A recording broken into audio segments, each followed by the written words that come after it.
You just look and see. You guys see that? Welcome back. That was then President Obama showing his ID to vote in the 2012 election. And out of this new controversy, the Barack Obama Presidential Center in Chicago, it will require visitors to show ID. Got to show ID to enter. This is right as Obama's fellow Democrats are fighting voter ID laws in the Senate, claiming they're exclusionary and racist. Let's bring in Federalist reporter. She's great. She's Brianna Lyman.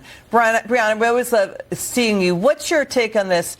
You know, let's back up. People also need to show their ID for security check-ins to the Bill Clinton Library in Little Rock, Arkansas, to get into the Democrat National Convention, also Democrat events and rallies like the one for Senator John Ossoff out of Georgia. Is that all exclusionary? Is that suppressing citizens?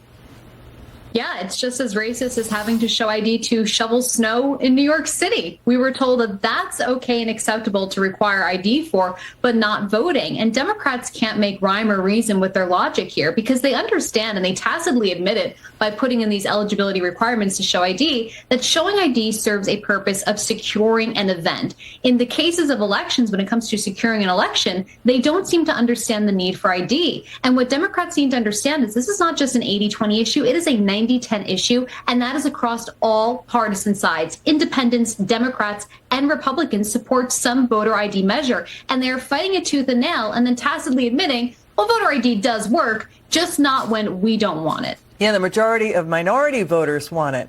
But people out there are saying, wait, voter ID is suppression. It suppresses the vote. There's no suppression of the vote in 36 U.S. states that have voter ID, no suppression of the vote in 171 nations that have voter ID. All of Africa has it, Asia has it, Europe has it. So this, Canada and Mexico too. So when you hear that kind of brainwashed propaganda hitting people out of the far left media, is it suppression to show ID to open a bank account, go to the doctor, rent a hotel room, or get a plane ticket? Is that all suppression?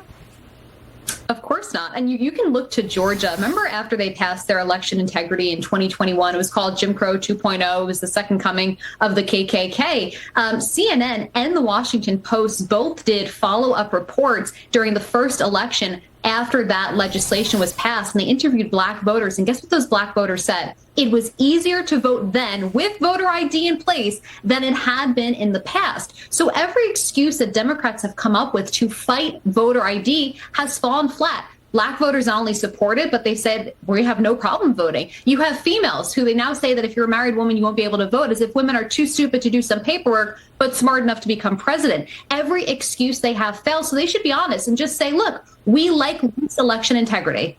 Thank you so much, Brianna Lyman. We'll have you back on again soon, we hope. It's good to see you. Now, watch this one.